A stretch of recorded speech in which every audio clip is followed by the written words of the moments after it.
Bismillahirrahmanirrahim. Assalamualaikum warahmatullahi wabarakatuh.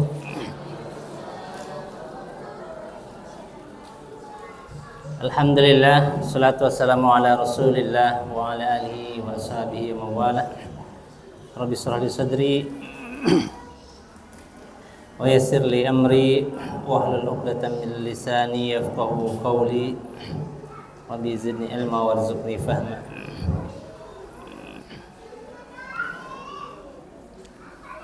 Qala Allah Ta'ala a'udzu billahi minasyaitonir rajim. Bismillahirrahmanirrahim. Bagusan ini ya.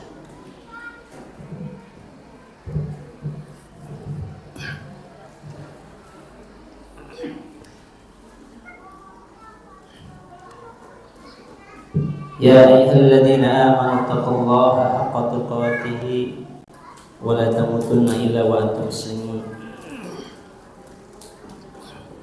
Wa qala ta'ala wa qala rabbukum ud'uni astajib lakum innal ladzina yastakbiruna 'an ibadati sayadkhuluna jahannama dakhirin. Wa qala ta'ala والذي بعث في الأميين رسولا منهم يتلو عليهم آياته ويزكيهم ويعلمهم الكتاب والحكمة وإن كانوا من قبل لفي ضلال مبين. Hadirin majelis para wali santri, bapak-bapak dan ibu-ibu serta santri sekalian yang dirahmati Allah Subhanahu wa taala. Pertama-tama marilah kita panjatkan puji syukur kita kepada Allah Subhanahu wa taala. Pada kesempatan yang berbahagia ini kita dapat sama-sama bermuajahah, dapat sama-sama bermajelis di pondok ini dalam acara rutin kajian bulanan atau 2 bulanan yang insya Allah kita sama-sama niati untuk menyatukan frekuensi, untuk menyatukan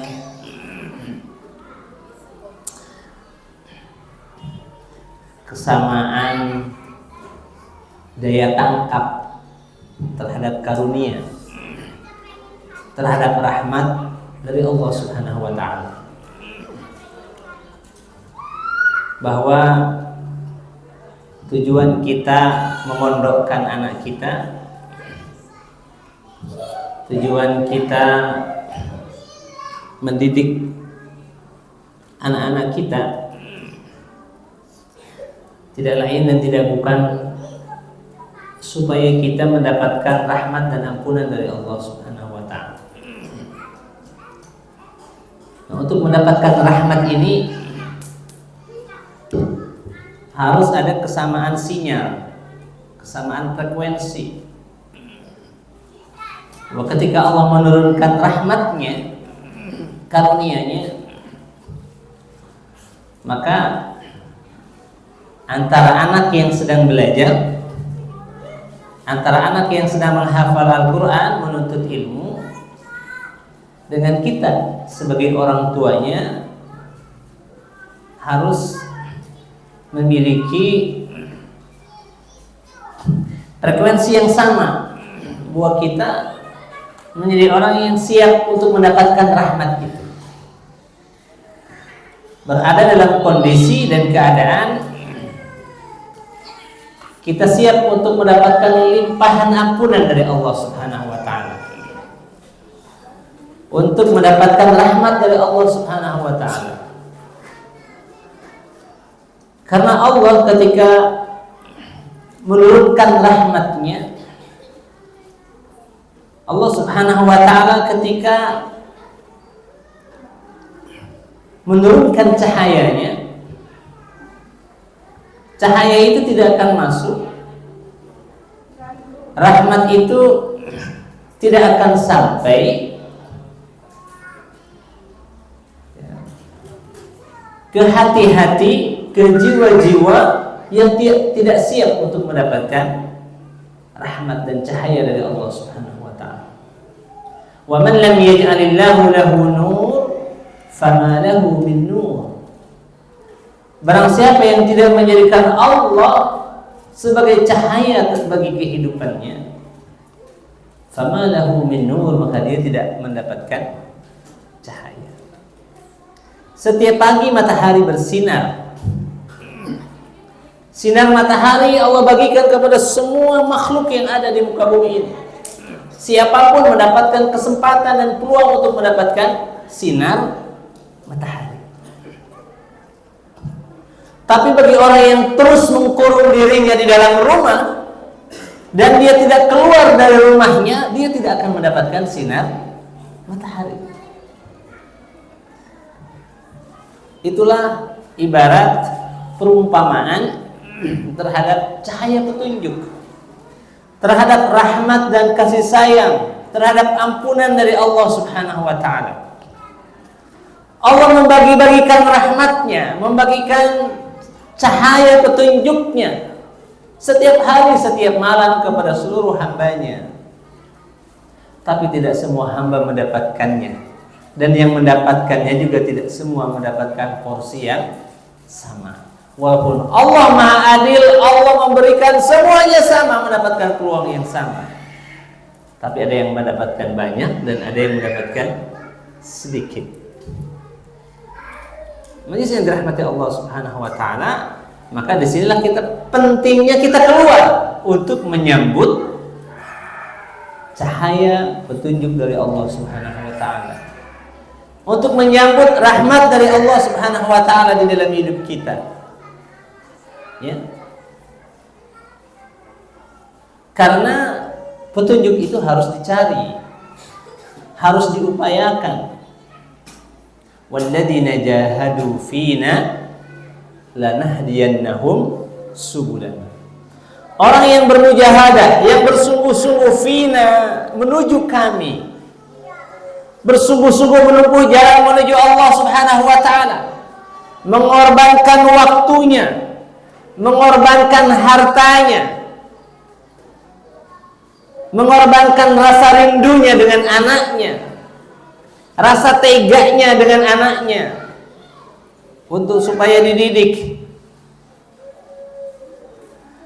mentegakkan perasaannya, mengorbankan perasaan untuk ngeloni anaknya sehingga jauh dari rumah, tidak setiap waktu bisa disapa dan lain sebagainya. Ini mujahadah, perjuangan. Ya. Karena Allah Subhanahu wa taala telah menciptakan manusia ini memang harus lewat proses perjuangan. Walaqad khalaqnal insana fi kabad. Sungguh manusia telah diciptakan dalam kondisi dan keadaan susah payah. Bapak dan Ibu majelis yang dirahmati Allah Subhanahu wa taala, susah payah itulah yang akan merupakan buah dari perjuangan. Ya, gambaran daripada perjuangan yang melekat dalam diri kita. Mujahadah yang harus kita keluarkan untuk mendapatkan cahaya petunjuk, untuk mendapatkan rahmat dan kasih sayang, untuk mendapatkan ampunan dari Allah Subhanahu wa taala, dan untuk mendapatkan surganya yang seluas langit dan bumi. Nah, frekuensi ini yang harus sama-sama kita samakan, ya, yang harus sama-sama kita hadirkan di dalam diri kita. Anak-anak kita bermujahadah jauh dari orang tua. Mereka harus bangun sebelum subuh. Mereka harus bermujahadah menghafal ayat-ayat Al-Quran. Ya. Maka kita pun sebagai orang tua harus ada perhatian, ada mujahadah dengan apa yang dilakukan oleh anak-anak kita. Ada mujahadah dalam doa, ada mujahadah di dalam ikhtiar, ada mujahadah dengan amal yang serupa dengan yang diamalkan oleh anak-anak kita. Kalau kita pengen anak kita hafalannya banyak, mudah menghafal Al-Quran, sedikit banyak kita pun harus ikut menghafal Al-Quran. Walaupun mungkin tidak akan sama dengan anak-anak. Anak-anak otaknya masih apa? Masih fresh, belum teracuni dengan berbagai macam jenis racun. Sedangkan kita yang sudah tua ini racunnya sudah banyak. Ya, kesibukannya juga sudah sangat luar biasa. Tapi yang diminta oleh Allah itu mujahadahnya. Paling tidak adalah waktu yang kita luangkan untuk menyamakan frekuensi, menyamakan amal dengan apa yang dilakukan oleh anak-anak kita dengan apa yang kita lakukan di rumah. Jangan sampai anaknya ke barat, orang tuanya ke timur. Nanti nggak bakal ketemu. Anaknya disuruh sholat, bapaknya nggak mau sholat. Anaknya disuruh ngaji, orang tuanya nggak mau ngaji. Jangan sampai terlalu jauh. Paling tidak sama-sama kita harus satu arah. Walaupun mungkin nyampainya tidak bareng, tapi satu. Kalau kita jalan satu arah, insya Allah yakin kita akan sampai. Ya, kita mau ke Jakarta. Yang satu naik pesawat, yang satu naik beca. Kira-kira nyampe nggak kalau naik beca ke Jakarta? Sampai, ya, tapi lama. Ya, tidak masalah, yang penting sampai ke Jakarta. Naik beca di kayu, kemudian nanti masuk kapal, naik beca lagi, nyampe. Asal. Tapi walaupun kita punya sama-sama naik pesawat, sama-sama cepatnya, tapi kalau arahnya berbeda, tidak akan sampai ke Jakarta. Yang satu arahnya ke Jakarta, yang pesawat yang satu ke Palembang. Ya, tidak akan ketemu. Nah, maka disinilah Bapak dan Ibu yang dirahmati Allah Subhanahu Wa Taala, kita harus menyamakan frekuensi ini. Kita harus menyamakan cita-cita dan tujuan. Kita harus menyamakan amal dan perbuatan dengan apa yang kita cita-citakan terhadap anak-anak kita. Paling tidak doa, Masya Allah. Ya, paling tidak kita titipkan doa. Wa qala rabbukum ud'uuni astajib lakum. Dan Tuhan berkata, mintalah kepadaku, niscaya aku akan kabulkan. Jangan sampai doa pun tidak ada, Masya Allah. Ya, doa orang tua itu luar biasa. Ya, apalagi seorang ibu terhadap anaknya menjadi sesuatu yang sangat luar biasa. Jangan dianggap remeh sebuah doa. Al-Quran telah mencontohkan kepada kita, mengkisahkan banyak kisah kepada kita tentang bagaimana kehebatan doa. Ya.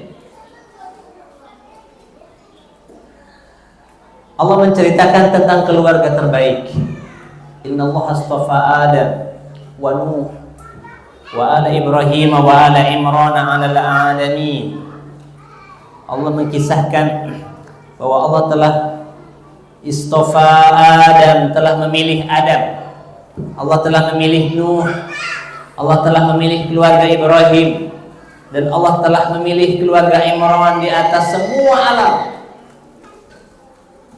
Ya, kemudian Allah berkata, Allah berfirman, "Id qalat imra'atu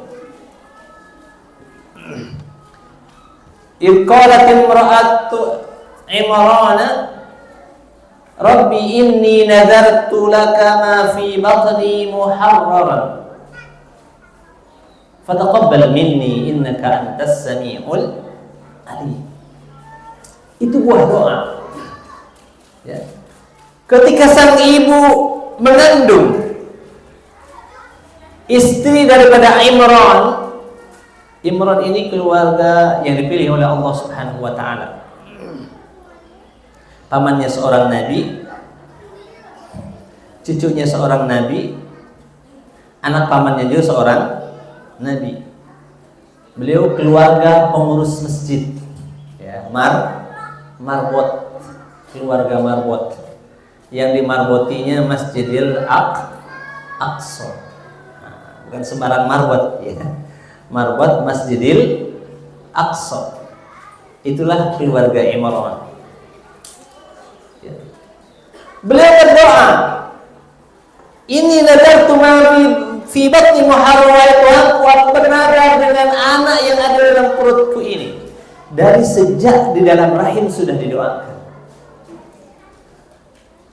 Jadikan aku bernadar supaya dia menjadi muharraran, orang yang terbebas dari segala macam penjajahan dan hanya menjadi hamba Allah saja, dan hanya terikat dengan rumah Allah saja, supaya dunia tidak mengikat dia, supaya pekerjaan tidak mengikat dia, supaya materi tidak mengikat dia, supaya jabatan tidak mengikat dia kelak setelah hidupnya, dan dia hanya diikat oleh Allah, hanya diikat oleh rumah Allah. Itulah arti muharrar.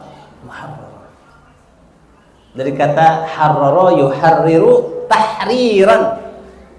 Ya, tahrir artinya merdeka. Tadi di mana itu? Di Mesir itu ada sebuah daerah namanya Tahrir Square. Ya. Tahrir Square. Kalau di Jakarta namanya Lapangan Merdeka. Nah, di Jakarta Lapangan Merdeka, di Kairo Tahrir Square. Merdeka itu tahrir, maka dalam ayat muharrar artinya yang dimerdekakan. Yang dimerdekakan. Jadi beliau berdoa seperti itu, maka jadilah Maryam salah satu wanita yang paling utama di dunia. Baginda Nabi sallallahu alaihi wasallam mengatakan, tidak ada wanita yang mendapatkan keutamaan lebih, ya, kecuali empat wanita yang mendapatkan keutamaan. Asiyah bin Imran wa Maryam, Asiyah imra'atu Fir'aun wa Maryam ibn Imran wa Khadijah wa Fatimah binti Rasulillah sallallahu alaihi wasallam. 4 wanita utama di dunia ini dari sejak Allah ciptakan wanita sampai hari kiamat. Salah satunya adalah Maryam, putri daripada Imran. Kenapa bisa seperti itu? Karena buah doa dari seorang ibu yang saleh. Maka yang asalnya tempat yang tandus, wadin ghairi dzi zar'in, tempat lembah yang tidak ada tanaman sama sekali, menjadi lembah yang penuh dengan keberkahan, menjadi lembah yang penuh dengan makanan dan minuman. Seluruh makanan minuman seluruh dunia ada di sana. Kalau kita di sana tidak perlu beli karena sudah bayar duluan. Ya, makanan melimpah, semua jenis makanan dari timur sampai barat, dari utara sampai selatan. Makanan yang di kutub pun ada. Ya, sayur gori yang di kampung kita pun ada. Itu karena buah doa Nabiullah Ibrahim alaihissalam. Jadi doa itu sangat luar biasa. Maka yang harus kita perbanyak untuk menghantarkan anak kita menjadi manusia yang bermanfaat, menjadi manusia yang memiliki keutamaan, menjadi calon-calon penghuni surga yang akan menjadi raja dan ratu kelak di yaumil kiamah. Yang harus kita titipkan, yang harus kita modal utama yang harus kita miliki dan kita berikan kepada anak-anak kita adalah modal doa. Ya. Masya Allah, buah doa itu sangat luar biasa, Bapak dan Ibu yang dirahmati Allah Subhanahu wa taala. Ya. Maka jangan lupa doa dan jangan bosan berdoa. Saya tadi baca sebuah riwayat. Ada seorang sahabat namanya Muhammad ibnu Maslamah. Ya. Ketika Ibnu Katsir menceritakan riwayat dari Imam Ahmad dalam tafsir Ibnu Katsir, ketika menafsirkan ayat wa qala rabbukum ud'uni astajib lakum, ayat yang ke-60 dari surah Ghafir atau surah Mukmin. Ya. Beliau meriwayatkan sebuah riwayat yang dikeluarkan oleh Imam Ahmad bahwa sahabat Muhammad bin Maslamah, ada yang kenal beliau? Ya, Muhammad bin Maslamah. Beliau komandan perang kaum muslimin yang sangat luar biasa. Ya, hidupnya hampir seluruh waktunya digunakan untuk jihad di jalan Allah Subhanahu wa taala. Beliau ikut menaklukkan Irak, Persia. Ikut menaklukkan Romawi di bawah komandan Khalid bin Walid, termasuk panglima utama namanya Muhammad bin Maslamah. Kemana-mana beliau senantiasa membawa pedang, ya, karena beliau seorang tentara, seorang komandan. Dan di dalam pedangnya itu beliau tuliskan sabda Nabi Shallallahu Alaihi Wasallam. Di sarung pedangnya ada tulisan sabda Nabi Shallallahu Alaihi Wasallam. Tertuliskan Bismillahirrahmanirrahim. Qala Rasulullah Shallallahu Alaihi Wasallam. Sesungguhnya bagi Allah memiliki waktu-waktu turunnya rahmat bagi hamba-hambanya di ujung-ujung usianya. Begitu kurang lebih maknanya. Sesungguhnya Allah memiliki waktu-waktu turunnya rahmat bagi hamba di ujung-ujung usianya. Maka apabila si hamba itu berdoa memohon kepada Allah di waktu turunnya rahmat itu, di waktu mustajabahnya doa itu, fala yasqa abadan, maka orang itu tidak akan sengsara selama-lamanya. Dia akan bahagia selama-lamanya, dia akan senang selama-lamanya dan tidak akan mendapatkan kesusahan hidupnya selama-lamanya. Masya Allah. Dituliskan itu sabda Rasulullah, ya, di sarung pedang yang tak pernah lepas dari badannya. Tidur pun beliau tak pernah lepas senjata. Ya. Pergi kemana-mana tak pernah lepas senjata. Dan terus diingat dan dilihat sabda Rasulullah Sallallahu Alaihi Wasallam. Ada tradisi seperti itu di kalangan para sahabat.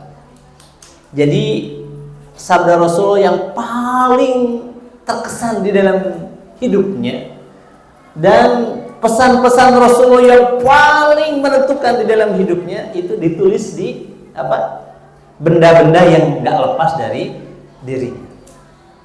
Pun demikian, Ali bin Abi Thalib punya kebiasaan begitu. Ditulis pesan Rasulullah di pedangnya dalam tulis ukiran emas. Ya. Kan pegangan pedang itu kalau kita ngelihat film-film perang zaman dahulu, sekarang kan jarang kelihatan ya. Ya, kalau pedang raja-raja itu apanya itu pegangannya bisa terbuat dari emas atau perak. Dituliskan dengan tinta emas, yang dituliskan adalah sabda Rasulullah Sallallahu Alaihi Wasallam. Itu menjadi pemberi semangat dan spirit di dalam hidupnya. Salah satunya yang ditulis oleh Muhammad bin Maslamah, bahwa Allah memiliki waktu-waktu terkabulnya doa dan turunnya rahmat di setiap harinya bagi seseorang di ujung usianya. Siapa memohon di waktu itu, orang itu tidak akan sengsara selama-lamanya. Maka teruslah kita berdoa, ya, untuk diri kita, untuk anak kita, untuk keluarga kita, supaya kita mendapatkan kebahagiaan, supaya kita bertepatan waktu itu dengan turunnya rahmat dari Allah Subhanahu wa ta'ala. Kita tidak tahu, ya, itu di jam berapa, itu di momen apa, itu di hari apa. Tetapi ada saat-saat yang Allah sembunyikan, yang jika bertepatan dengan doa kita, maka di situ turun istijabah. Kita tidak akan sengsara selamanya dan kita akan bahagia selamanya. Pun keluarga kita, anak-anak kita. Maka Bapak dan Ibu yang dirahmati Allah Subhanahu wa taala, perbanyaklah doa setiap waktu, setiap saat. Lagi kerja, lagi masak, lagi ngasuh, ya, lagi berjalan, lagi bepergian, apalagi dalam kondisi ibadah, setelah sholat, setelah zikir, wirid, berdoa kepada Allah Subhanahu wa ta'ala. Dalam setiap keadaan, karena waktu buka tutup langit kita tidak tahu. Bagi kita persisnya terbuka langit itu jam berapa, kapan. Nah, sengaja Allah sembunyikan supaya kita memperbanyak doa. Semakin banyak kita doa, maka Allah cinta kepada hamba. Dan jika jarang kita berdoa, maka Allah murka kepada hamba tersebut.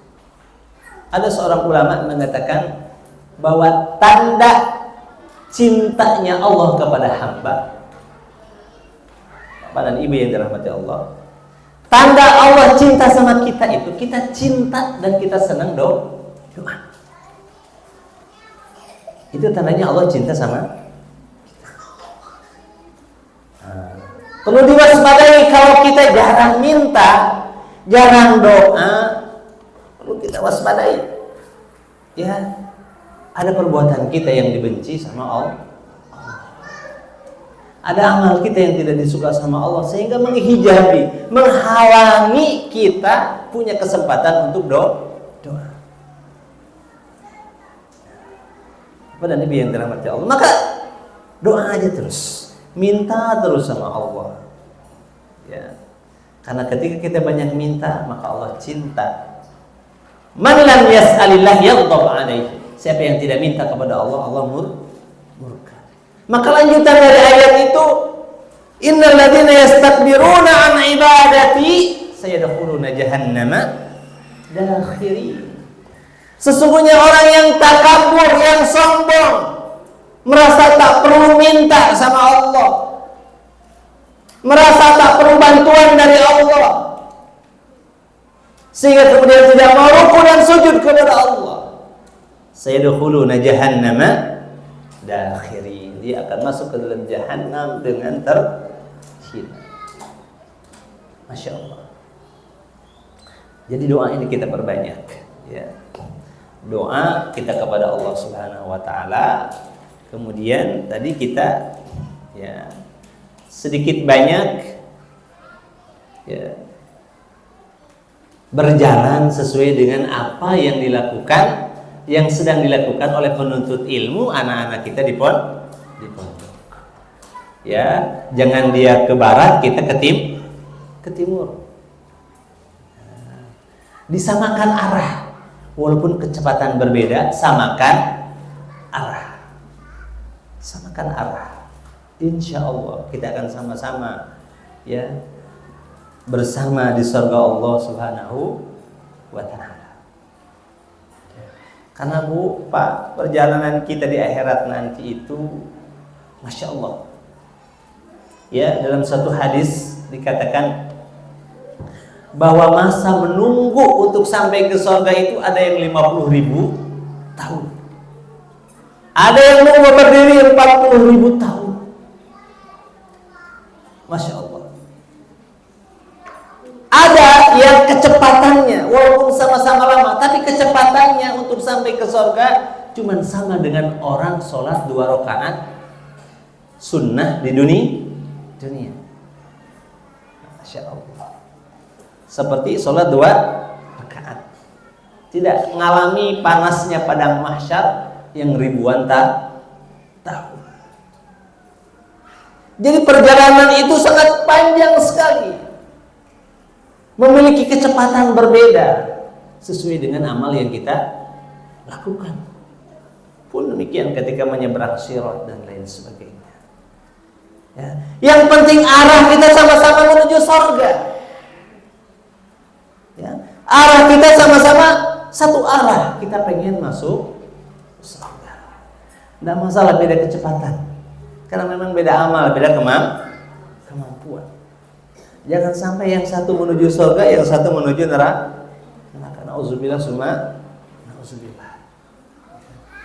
Bapak dan Ibu yang dirahmati Allah Subhanahu wa taala. Baik, ya, tadi yang pertama seperti itu, satu arah. Yang kemudian kedua, kita memperbanyak doa. Ya, memperbanyak doa, membekali anak-anak kita dengan doa.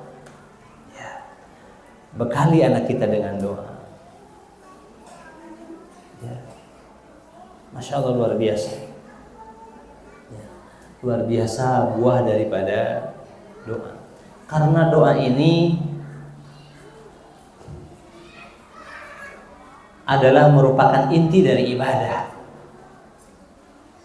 Ya. Ibadah itu harus memiliki 2 unsur. Ya. Harus 2 unsur. Pertama, merasa diri hina, merasa diri lemah, merasa diri tidak ada apa-apanya, dan merasa memahami Allah tinggi, Allah mulia, Allah agung. Ibadah itu harus memiliki 2 sifat ini, 2 unsur ini dalam hati kita. Kalau tidak ada 2 ini, maka ibadah itu tidak bermakna. Ya. Para ulama menjelaskan, dalam ibadah itu harus merasa diri hina, Allah mulia.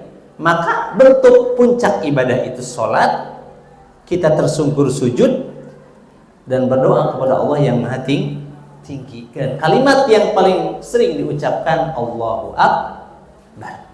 Allah Maha Besar, Allah Maha Besar. Dan itu ada dalam doa. Kenapa seseorang berdoa? Seseorang itu berdoa, kalau doanya yang benar, apabila dia tahu dan menyadari bahwa dirinya tidak mampu. Orang yang nggak mampu pasti dia akan minta tolong. Kan logikanya begitu.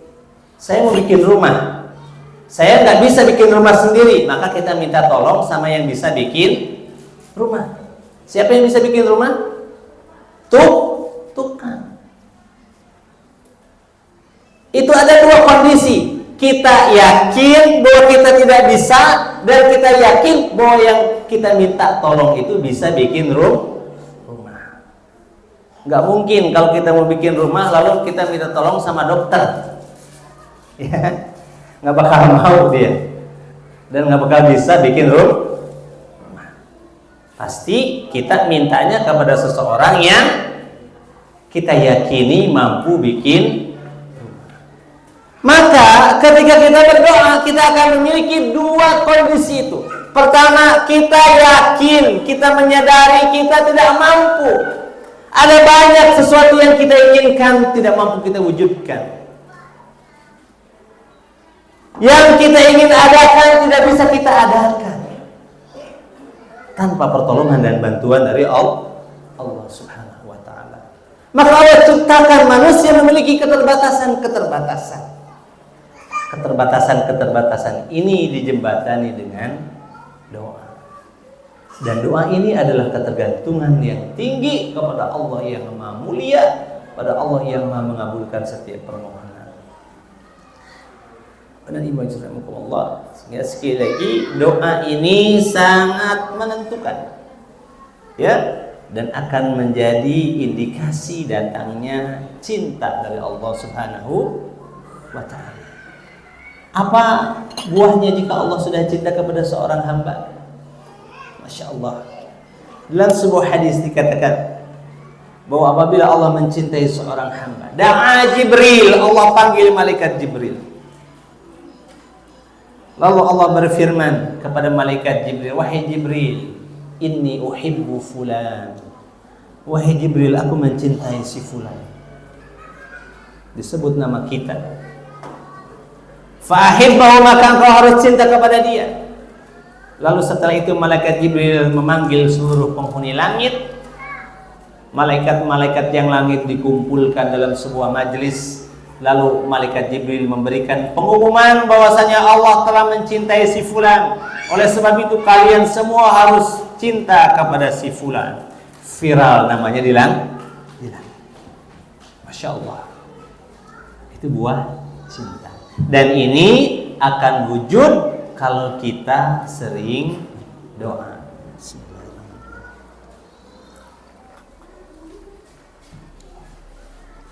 Adalah Nabiullah Ibrahim alaihissalam dan para anbiya yang lainnya. Allah menyebutnya dan mensifatinya dengan kata-kata Awwab. Ni'mal 'abdu innahu awwab. Sebaik-baik hamba, sebagus-bagus hamba, sesungguhnya adalah yang sering mengadu, yang sering berkeluh kesah kepada Tuhannya. Ni'mal 'abdu innahu awwab. Kadang Allah Subhanahu wa Ta'ala benturkan kita dengan masalah, benturkan kita dengan keadaan yang kita tidak mampu menyelesaikannya. Itu tidak lain karena Allah cinta kepada kita supaya kita doa, supaya kita memohon dengan sungguh-sungguh kepada Allah Subhanahu wa Ta'ala. Bapak dan Ibu yang dirahmati Allah Subhanahu wa Ta'ala, ini yang kedua. Ya, yang kedua kita menyamakan dan menitipkan doa untuk anak-anak kita. Kemudian yang ketiga, ya, untuk keberhasilan kita, Bapak dan Ibu yang dirahmati Allah, di dalam menuntut ilmu anak-anak kita, kita harus memiliki akhlak, adab yang dimiliki oleh ulama-ulama yang telah mendahului kita. Orang-orang yang telah berhasil, orang-orang yang telah sukses hidupnya, yang telah mendapat keridhaan dari Allah Subhanahu wa Ta'ala, yang telah mendahului kita. Para ulama yang terdahulu, mereka punya adab, punya kebiasaan yang melekat pada mereka dan ditanamkan kepada anak-anaknya, kepada generasi selanjutnya, bahwa untuk mendapatkan keberkahan dari ilmu itu adalah dengan ikramul ulama, dengan memuliakan guru, dengan memuliakan guru anak kita, memuliakan ustadz dan ustazahnya, memuliakan, menghormati orang yang mengajar Al-Quran kepada anak-anak kita. Jangan menghinanya, jangan menyakiti hatinya, jangan menyakiti perasaannya, jangan meremehkannya, tapi harus memuliakannya. Kenapa kita memuliakan mereka? Karena ikramul ilma, karena kita memuliakan ilmu. Ya. Dengan memuliakan ulama kita memuliakan ilmu. Adalah bunda Imam Al-Bukhari. Masya Allah, siapa yang tidak kenal dengan Imam Al-Bukhari? Imam Al-Bukhari seorang ulama yang sangat luar biasa. Kitabnya disebut sebagai Ashahhul Kutub ba'dal Quran, mendapat predikat buku terbaik setelah Al-Quran. Jadi kitab yang paling suci Al-Quran.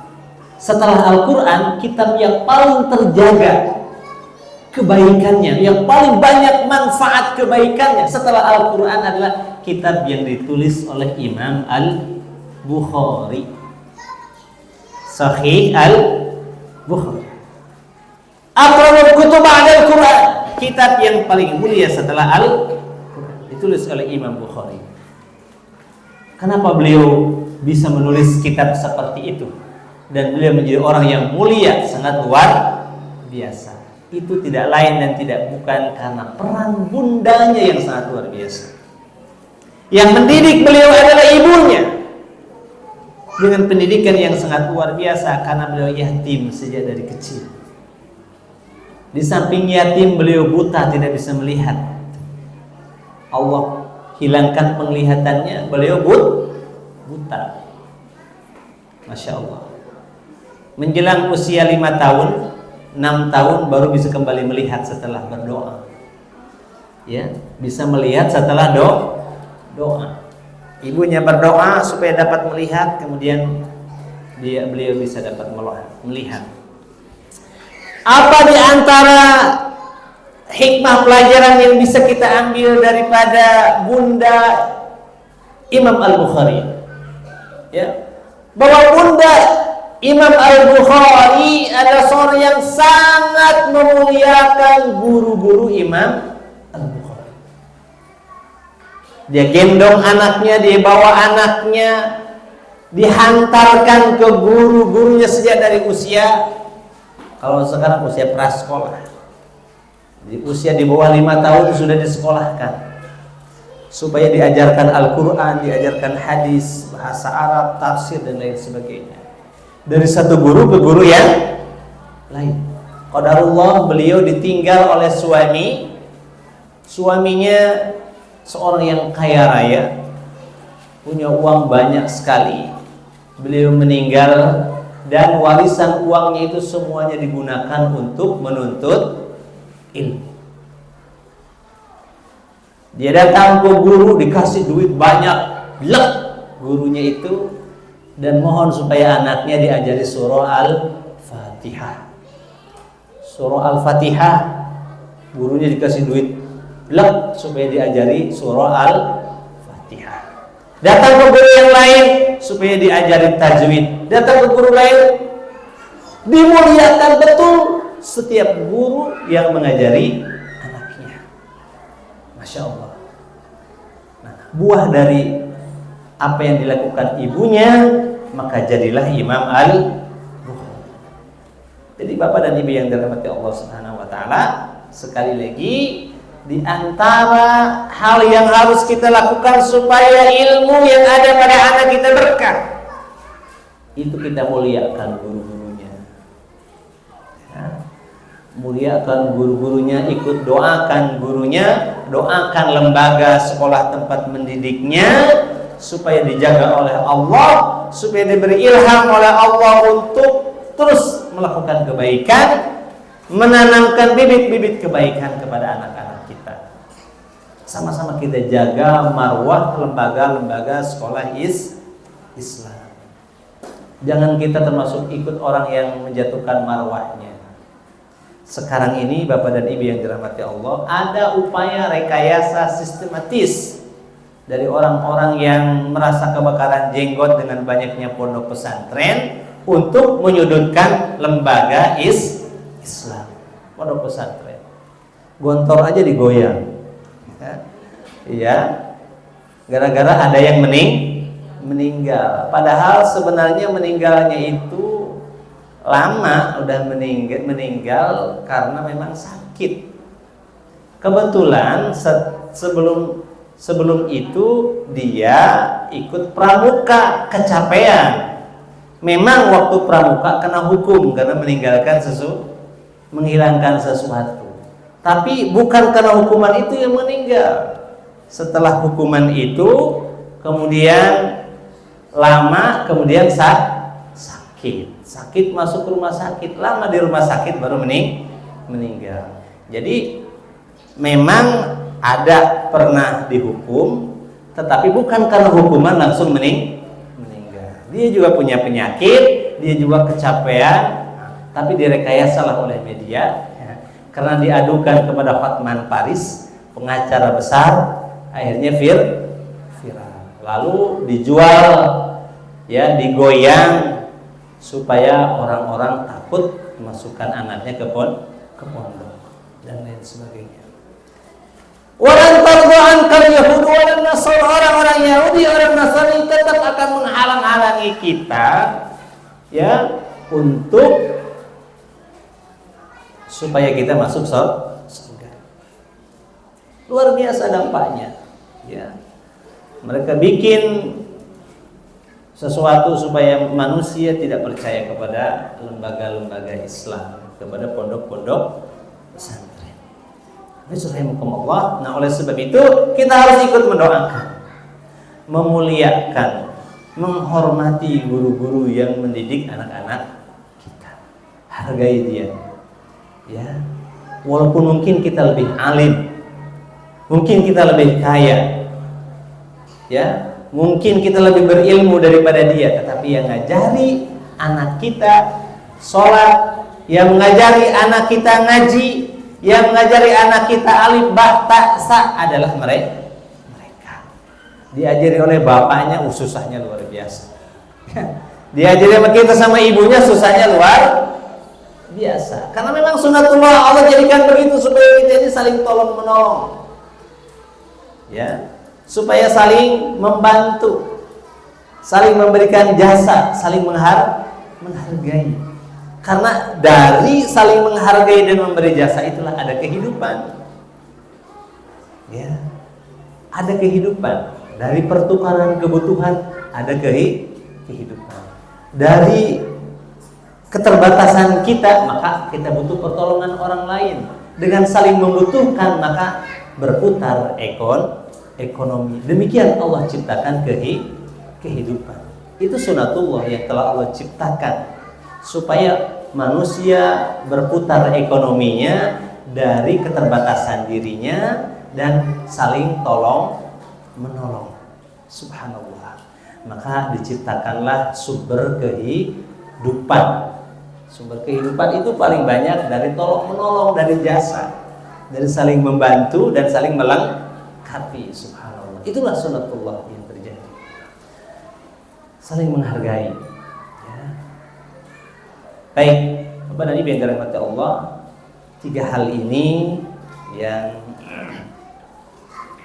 sama-sama kita bermuzakarah, ya, mengingat ulang, ya, mengingat kembali terhadap kebaikan-kebaikan di dalam syariat kita, supaya anak-anak kita didik, supaya anak kita menjadi anak yang lebih baik dari kita, supaya anak kita menjadi anak yang lebih solih daripada kita, lebih bermanfaat daripada kita, ya. Maka jangan lupa, persamakan frekuensi, samakan arah dan tujuan, samakan arah jalan kita, supaya jangan berbeda, supaya kita sama-sama sekeluarga di surga. Yang kedua, jangan lupa doa. Titipkan doa.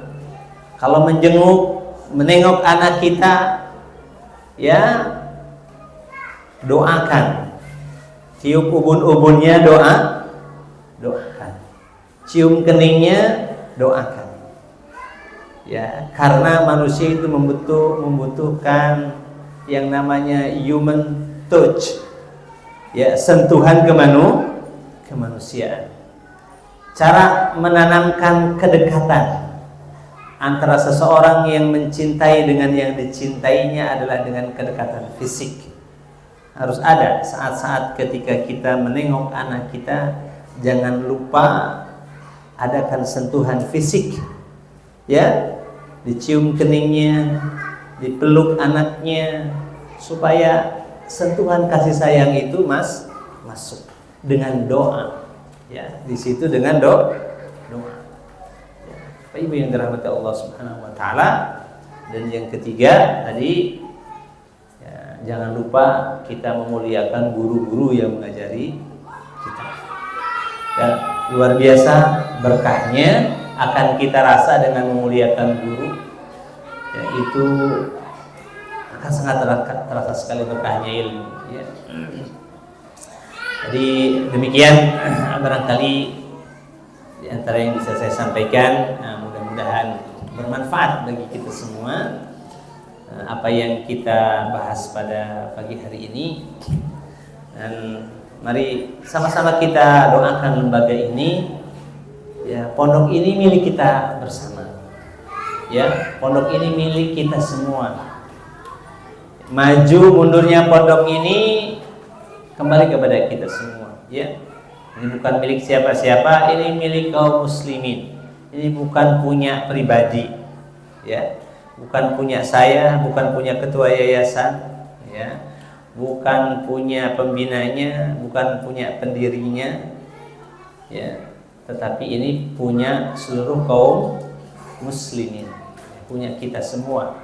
Sama-sama kita doakan, sama-sama kita dukung, ya, sama-sama kita bangun dengan doa kita, dengan mujahadah kita, supaya ini menjadi salah satu daripada lembaga yang akan melahirkan anak-anak yang soleh dan salihah, melahirkan generasi yang dicintai oleh Allah Subhanahu wa taala dan mereka mencintai Allah, sehingga lahir di kemudian hari pemimpin-pemimpin yang melahirkan baldatun thayyibatun wa rabbun ghafur. Insyaallah, ya, semuanya akan dimulai dengan maraknya lembaga-lembaga Islam, maraknya lembaga-lembaga tahfiz, menghafal Al-Quran.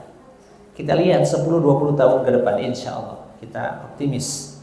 Walaupun sekarang dunia kita lagi gonjang-ganjing begini, ya, insya Allah fasawfa ya'tillahi fasawfa yubadilullah, maka Allah akan menggantikan dengan satu kaum yang tidak seperti pemimpin-pemimpin hari ini, ya.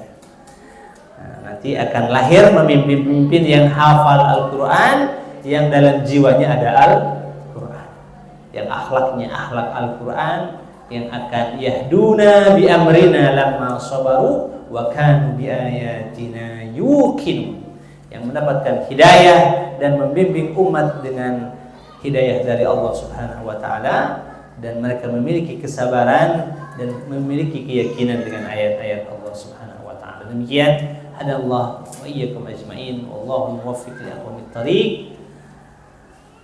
Subhanaka Allahumma wa bihamdika asyhadu an la ilaha illa anta nastaghfiruka wa natubu ilaik. Assalamualaikum warahmatullahi wabarakatuh.